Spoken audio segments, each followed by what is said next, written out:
Novitasari. Saya di sini akan menjelaskan tentang latar belakang agresi militer Belanda II. Pada dasarnya, agresi militer Belanda II dilatar belakangi karena kegagalan PBB dalam menyelesaikan konflik antara Belanda dan Indonesia. Melalui jalan perundingan, Belanda tetap bersikeras untuk menguasai Indonesia. Kendati saat itu Indonesia sudah memproklamasikan kemerdekaannya. Sebenarnya sebelum meletusnya agresi militer Belanda II sudah disepakati perjanjian Renville. Namun ternyata Belanda mengkhianati perjanjian tersebut. Mereka menolak adanya pembagian kekuasaan dan tetap ingin menguasai Republik Indonesia seutuhnya. Perkenalkan, nama saya Rika Lena Putri. Hari ini saya akan menjelaskan tentang kronologi agresi militer Belanda II. Agresi militer Belanda II diawali dengan serangan terhadap Yogyakarta, ibu kota Indonesia saat itu, serta penangkapan Soekarno, Muhammad Hatta, Syahir, dan beberapa tokoh lainnya. Jatuhnya ibu kota negara ini menyebabkan dibentuknya pemerintahan darurat Republik Indonesia di Sumatera yang dipimpin oleh Syarifuddin Prawiranegara.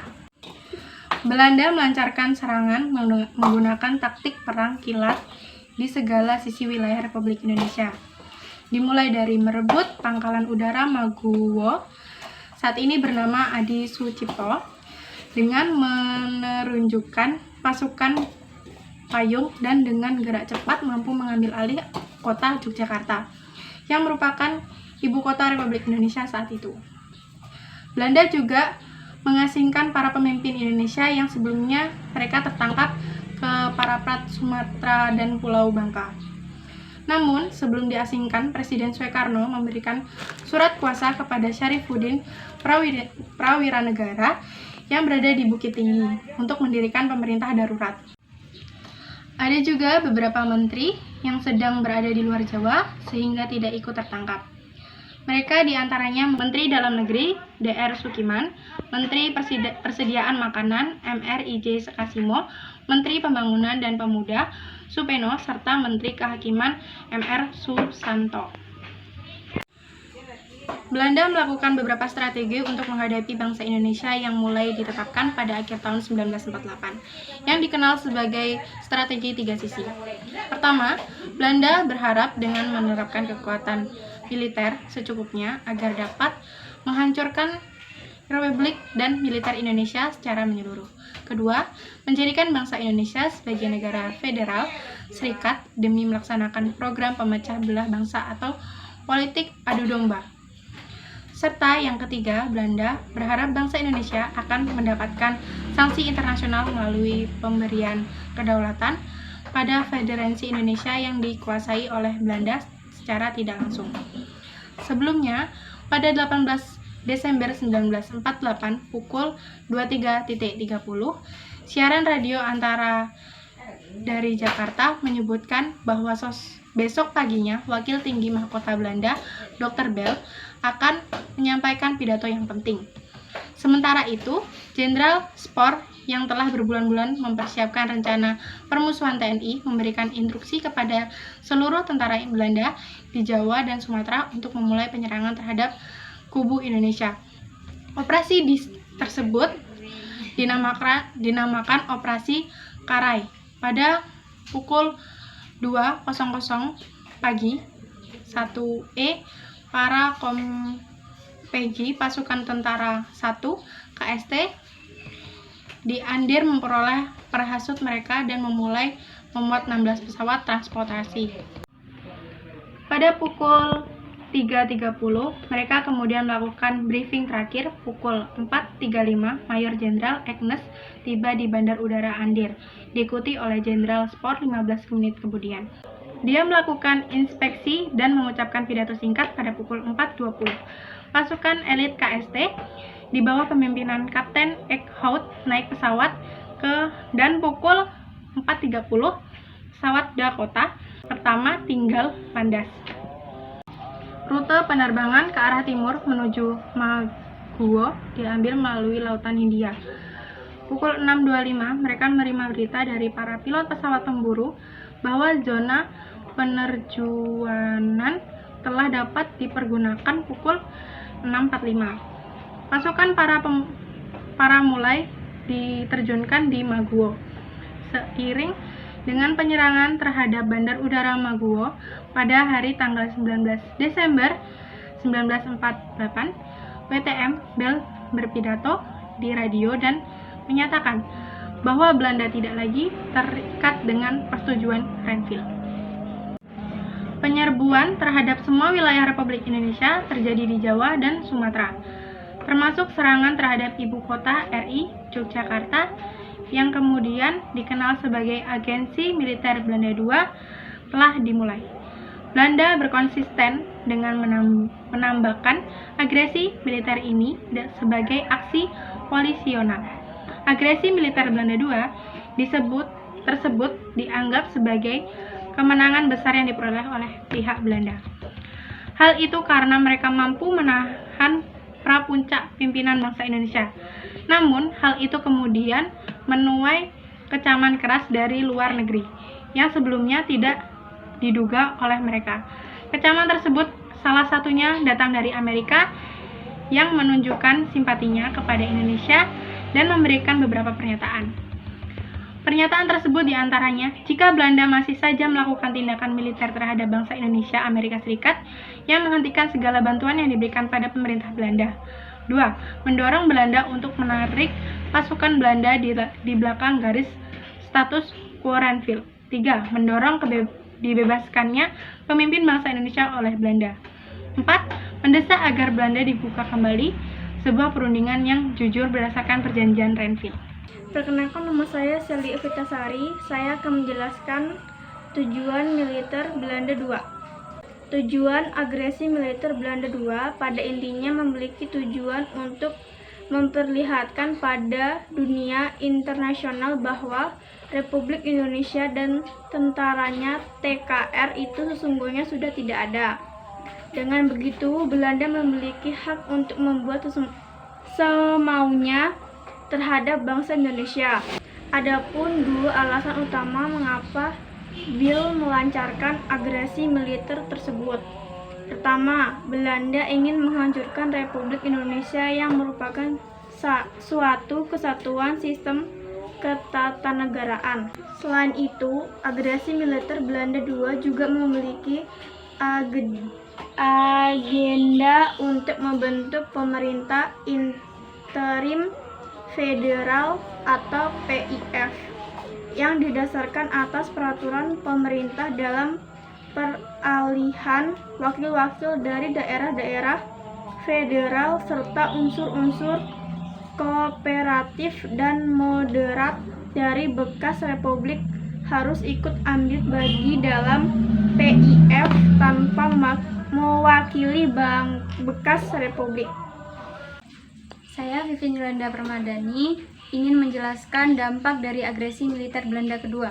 Agresi militer Belanda II mengakibatkan dampak dari kedua pihak, baik Indonesia maupun Belanda. Dampak bagi Indonesia: 1. Bandara Lapangan Terbang Maguwo berhasil dikuasai pasukan Belanda melalui serangan udara menggunakan 14 pesawat yang terdiri atas Mustang dan Kittiwake. 2. Korban tewas di pihak TNI sebanyak 128 pasukan saat terjadi serangan di Bandara Maguwo.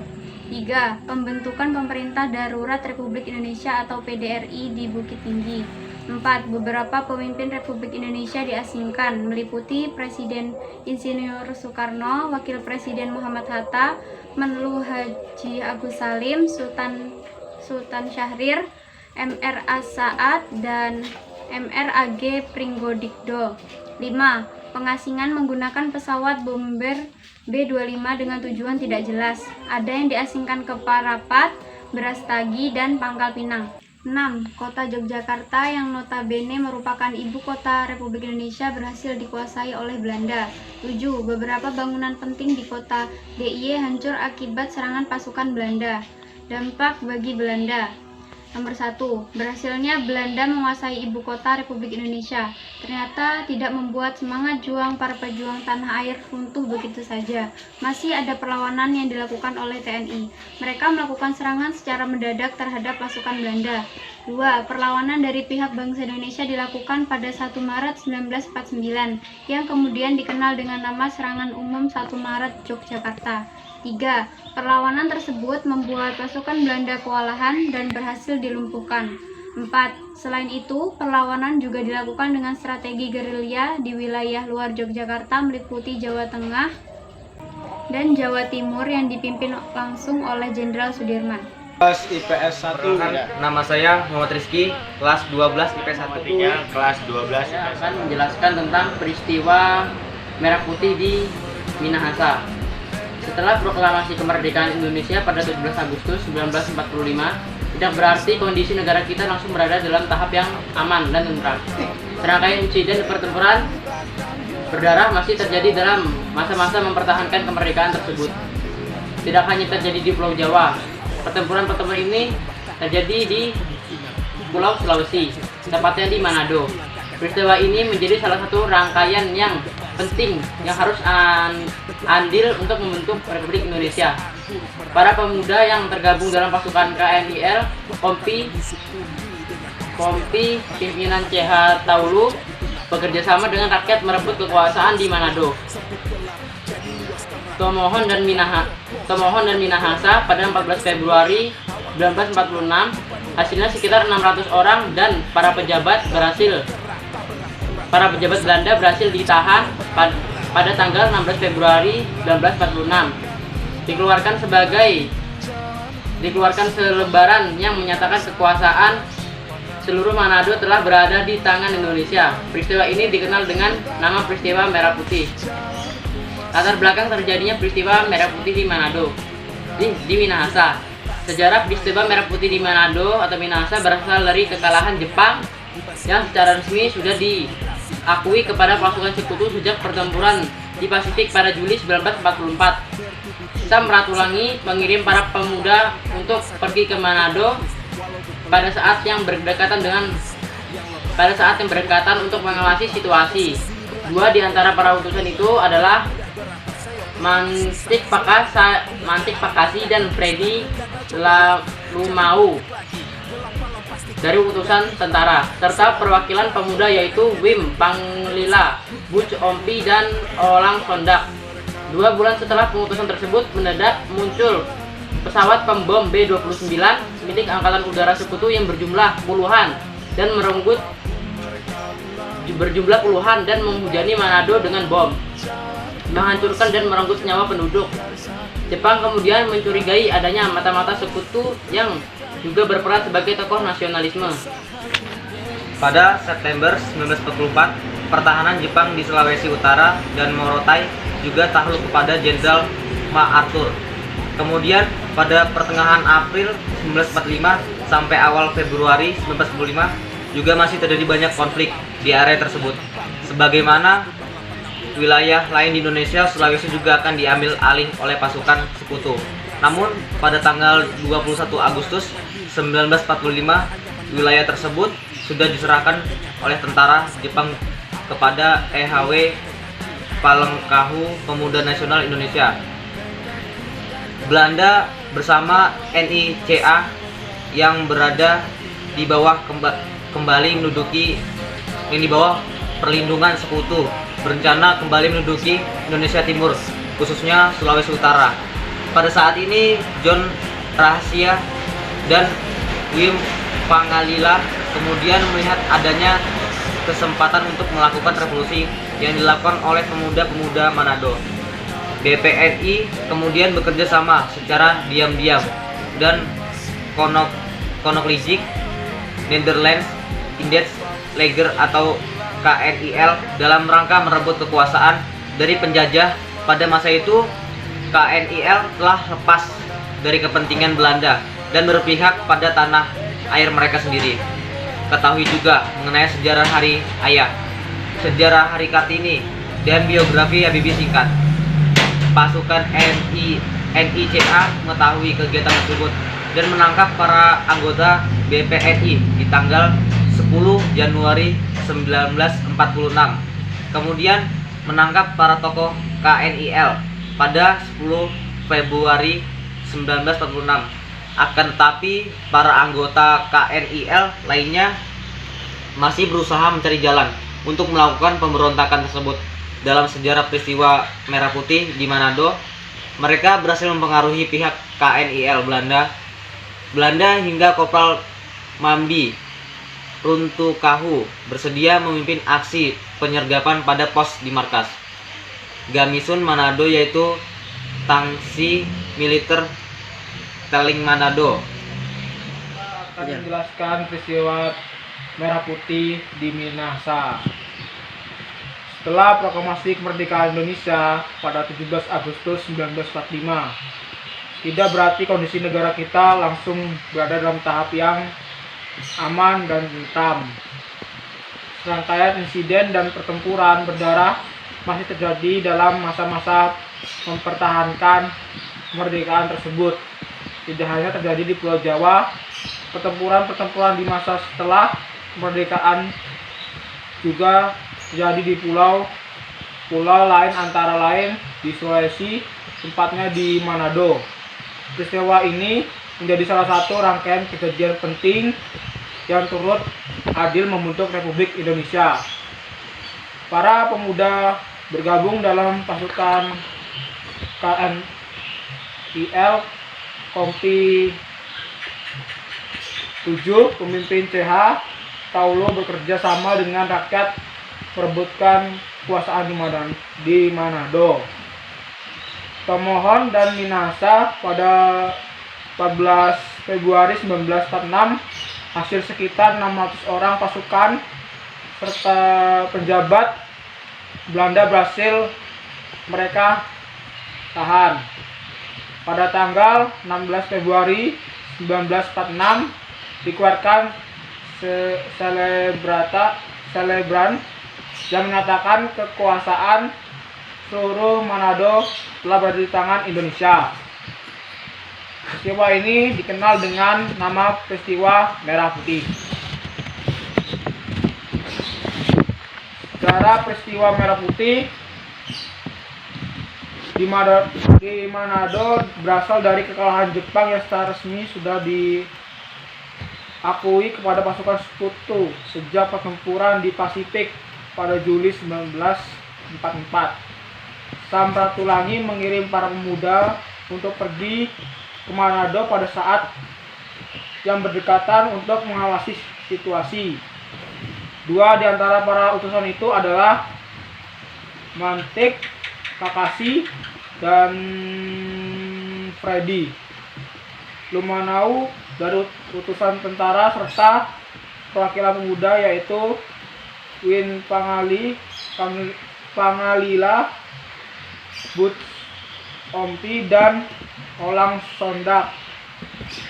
2 bulan setelah pengutusan tersebut, mendadak muncul pesawat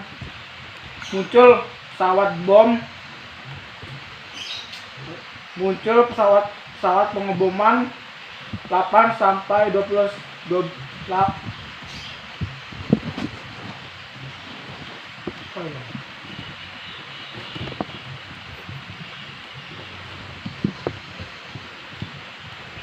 muncul pengeboman pesawat B-29 milik Angkatan Udara Sekutu yang berjumlah puluhan dan menghujani Manado dengan bom, menghancurkan diri, merenggut nyawa penduduk.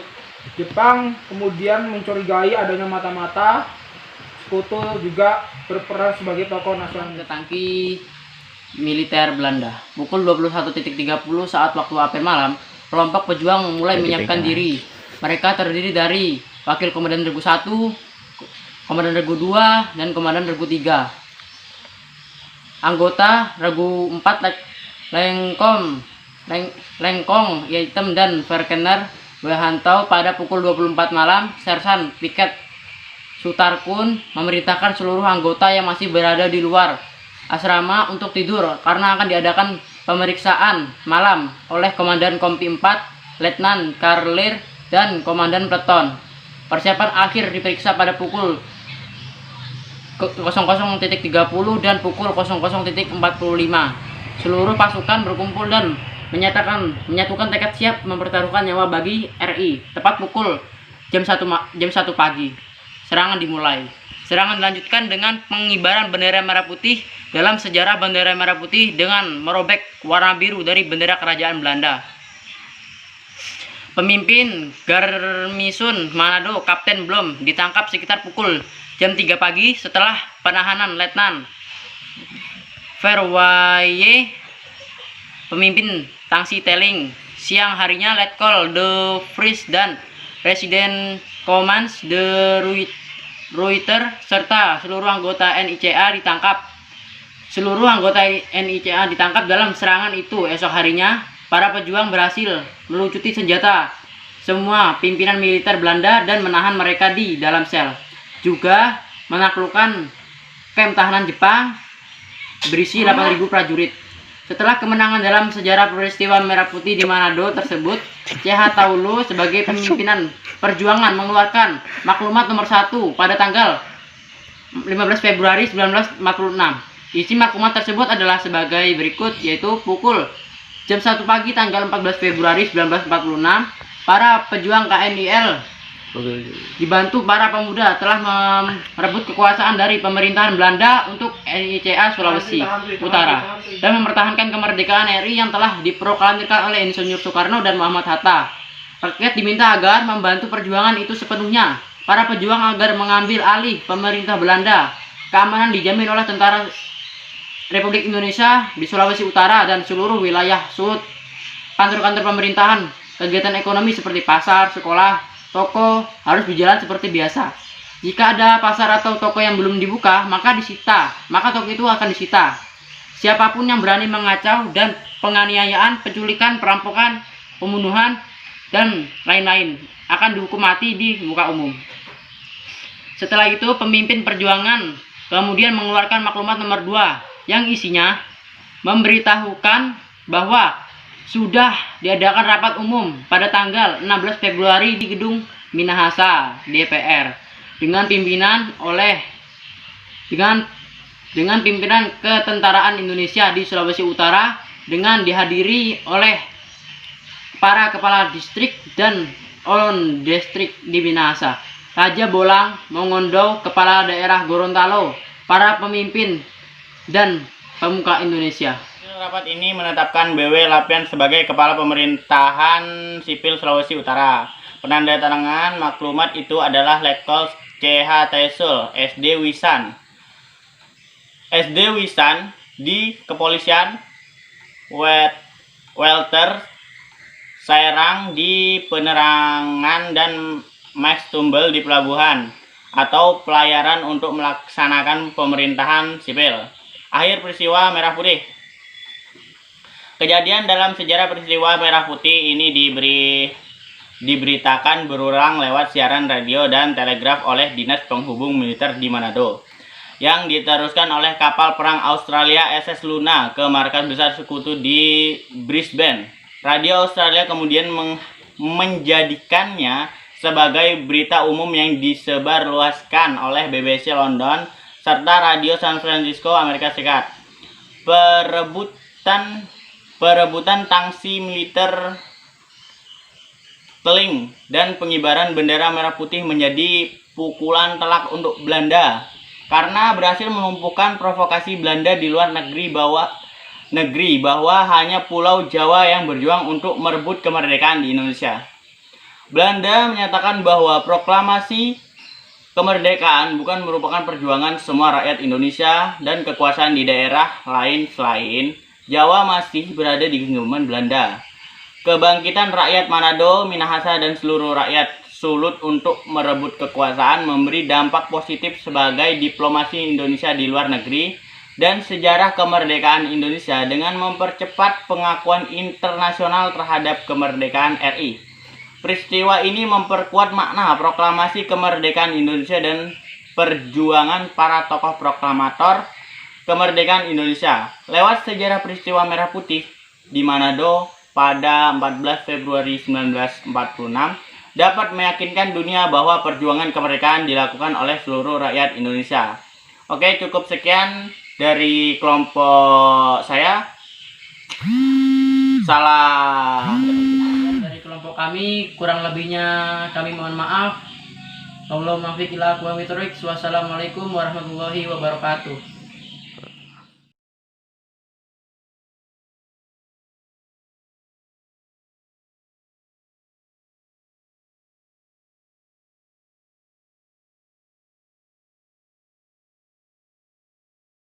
Assalamualaikum warahmatullahi wabarakatuh. Saya Rahma Puspitasari Saya Ika Setianingsih. akan mempresentasikan hasil kerja kami. Sejarah peristiwa Merah Putih di Manado. Setelah proklamasi kemerdekaan Indonesia pada 17 Agustus 1945, tidak berarti kondisi negara kita langsung berada dalam tahap yang aman dan tentram. Serangkaian insiden dan pertempuran berdarah masih terjadi dalam masa pertahankan kemerdekaan tersebut. Tidak hanya terjadi di Pulau Jawa, pertempuran-pertempuran di masa setelah kemerdekaan juga terjadi di pulau-pulau lainnya, antara lain di Sulawesi, tepatnya di Manado. Peristiwa ini menjadi salah satu rangkaian kejadian penting yang turut andil membentuk Republik Indonesia. Para pemuda yang bergabung dalam pasukan KNIL, Kompi 7 Pemimpin CH, Taulu bekerja sama dengan rakyat merebut kekuasaan di Manado. Termohon dan Minahasa pada 14 Februari 1946. Hasilnya sekitar 600 orang pasukan serta pejabat Belanda berhasil mereka tahan. Pada tanggal 16 Februari 1946 dikeluarkan selembaran yang menyatakan kekuasaan seluruh Manado setelah berada di tangan Indonesia. Peristiwa ini dikenal dengan nama Peristiwa Merah Putih. Latar belakang peristiwa.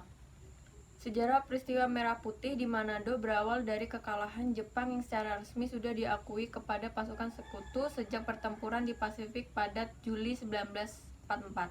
Sam Ratulangi mengirim para pemuda untuk pergi ke Manado pada saat yang berdekatan untuk mengawasi situasi.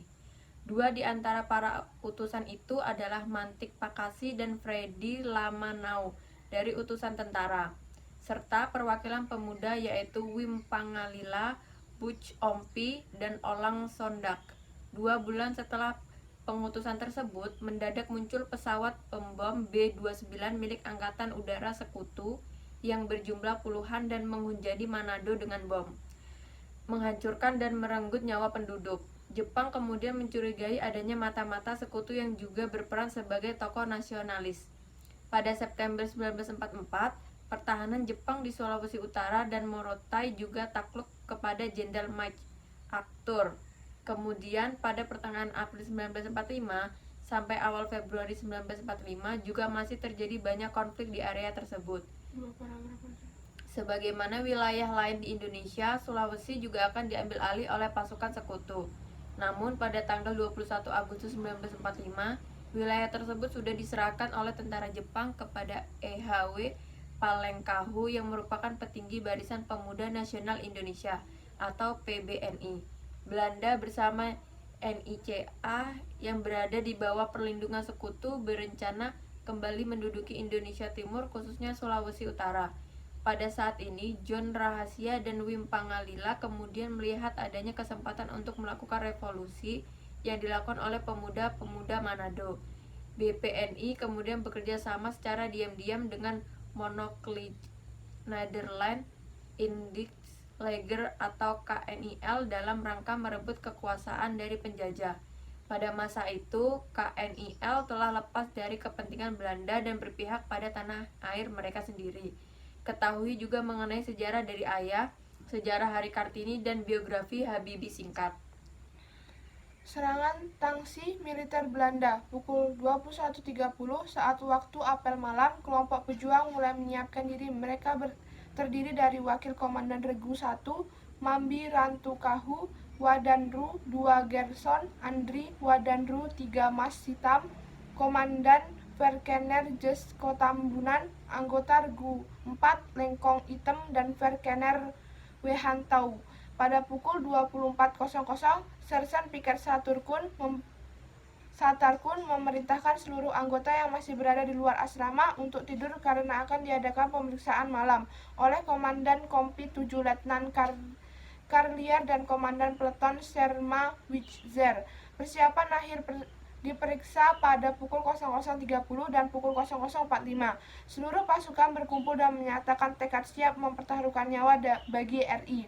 Tepat pukul 1, serangan dimulai. Serangan dilanjutkan dengan pengibaran bendera merah putih. Dalam sejarah bendera merah putih dengan merobek warna biru dari bendera kerajaan Belanda.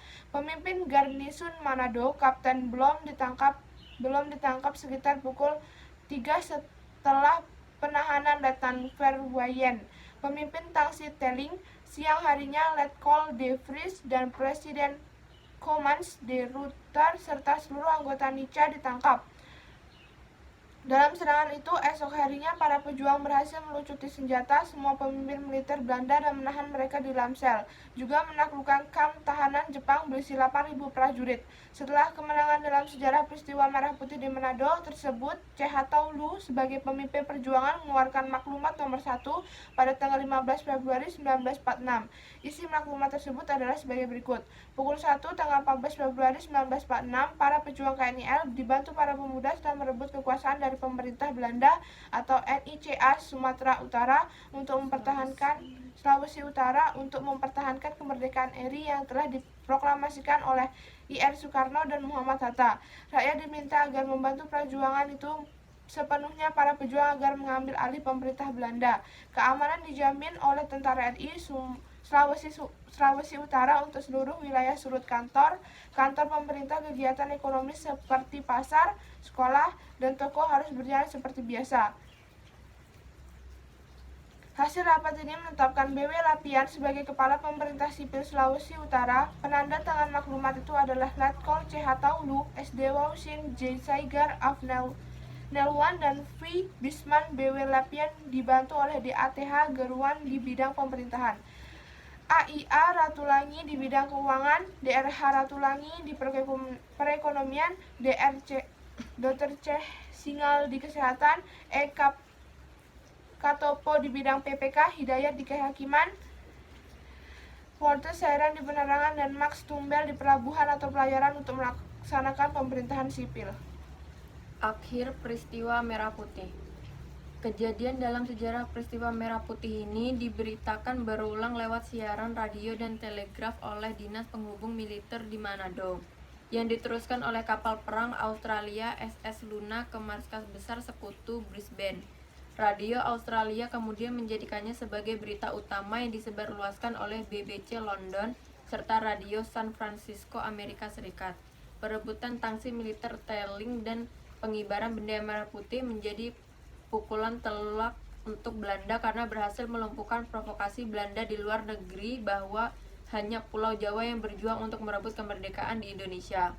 Belanda menyatakan bahwa proklamasi kemerdekaan bukan merupakan perjuangan semua rakyat Indonesia dan kekuasaan di daerah lain selain Jawa masih berada di genggaman Belanda.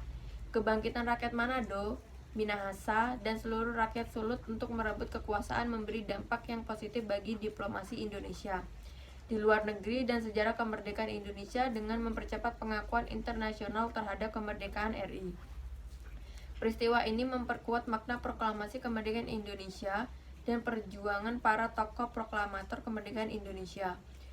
Lewat sejarah peristiwa Merah Putih di Manado pada 14 Februari 1946 dapat meyakinkan dunia bahwa perjuangan kemerdekaan dilakukan oleh seluruh rakyat Indonesia. Sekian presentasi dari kami. Wassalamualaikum warahmatullahi wabarakatuh.